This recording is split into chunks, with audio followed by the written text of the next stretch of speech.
Wamalwa na Musa Atwoli wakienda kwa Gideon Moi ati wanataka Gideon Moi awe rais. Uhuru ndiye aliwatuma huko na Raila, sio na Raila. Uhuru ndiye aliwatuma huko ndio wasitue Mudavadi.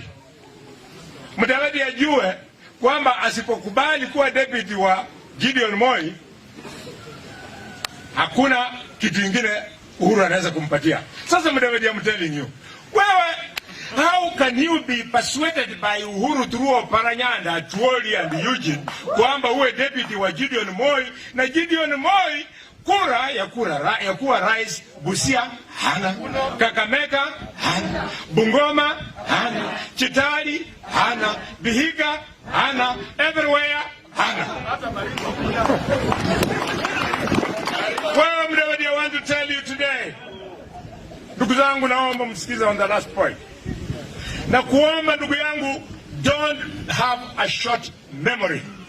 2013 wakati wa Shali na mimi na yule mwalimu hapo nyuma, hata Dan, tulisimama na wewe, rafiki yako alikuwa Gideon Moi. Kitu ya kwanza, Mudavadi, I want to tell the Waluhya people, wewe na mimi tulienda kwa Gideon awe running mate wako, Gideon akakataa. Gideon akakataa.